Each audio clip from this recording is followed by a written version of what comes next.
The year 2023 has passed and left a lot of sorrow among the Muslims, especially those in Gaza, Palestine. It has been more than 100 days since the events of October 7, 2023. Gazans have lost family, friends, homes, and the right to live freely in their homeland. The recent British and American attack on the capital city of Sana'a in Yemen is a sign that the conflict is mosques and holy books, such as the Quran, have been destroyed. This picture makes 2023 and the beginning of 2024 a year of sorrow for Muslims around the world. But behind this disaster, not a few people say that this year is actually the year of the victory of Islam, the year of unity for Muslims around the world. Because in addition to the bad news that befalls Muslims in Gaza, there is also a lot of good news that comes for Muslims. For example, when Gaza was bombarded, almost all Muslims felt the pain of their brothers and sisters in Gaza. So what happened? The Muslims in each of their countries gathered and protested as a form of solidarity for their Muslim brothers and sisters in Gaza. Even in Yemen, after the British and American attacks yesterday, there were rumored to be 5 million Muslims gathered shouting the phrase, "We don't care, even if a world war occurs." Knowing this, Charlie Sansom, a British political analyst, commented on a Talk TV news program, Britain and its allies should withdraw from the Red Sea, because according to him, the Muslims in Yemen are not afraid of death. It's a question of, are the strikes that we're having there, I mean, Grant Shapps, the Defence Secretary, says we're running out of patience. Are they actually helping or hindering or prolonging this? What do you think? I think it will make things worse because, like you said, when you were talking about your story before you started bringing us on, is that people that are religiously fanatical don't care about dying.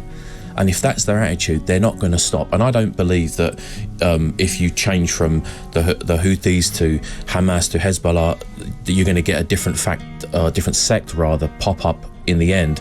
I don't think that makes a difference because at the end of the day, they're getting funding and they're religiously fanatical. So you're always going to get this problem if we are always in the region. I think we should leave. The recent events in Gaza have touched the hearts of many non-Muslims and attracted them to study Islam and the Quran. On almost all social media platforms, non-Muslims, especially in European countries, express their admiration and amazement at the faith of the Muslims in Gaza. They also uploaded themselves in the middle of learning the Quran, and many of them later converted to Islam, mashallah. Even some time ago, social media was shocked by the news of 30 women in Australia who decided to convert to Islam. Not without reason, their decision to convert to Islam was inspired by the determination of the people of Gaza itself. The resistance in Gaza is deeply felt by Australian women, causing a wave of religious conversions in Melbourne, wrote the Instagram account at Yenisafak English, which was reported on Tuesday, December 5, 2023. News that is no less horrendous among Muslims also comes from the world lightweight boxing champion, Gervonta Davis, where at the end of December 2023, he and 2 of his friends declared their Islam and changed their names to Abdul Wahid. As reported by the X account of the Germantown Mosque, yesterday, Imam Germantown spent the morning with our brother Gervonta Davis and his team.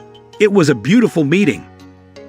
They went to the mosque for Zuhr prayer at the Hidayah Mosque, and he said the Shahada with 2 of his friends.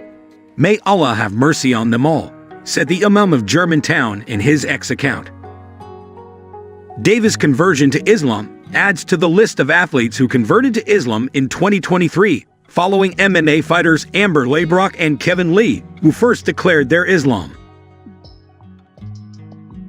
And the latest is the largest Dawah event in Europe, successfully held in several major cities in the UK, such as Birmingham, Leeds, London, and Manchester. The event held by the Dawah community in the UK is also a form of solidarity for Palestine. In the event, presented a number of well-known Dawah activists, such as Mufti Menk, Sheikh Belal Assad, and several inspiring converts, such as Wael Ibrahim and Aki Ayman, which was attended by tens of thousands of spectators who shouted one sentence, namely, Allahu Akbar. After all the sad events that the Muslims experienced in 2023, it turns out that Allah has happy news behind them. The spirit of unity and the increasing number of people who are converting to Islam seem to tell us that the revival of Islamic civilization is only a matter of time.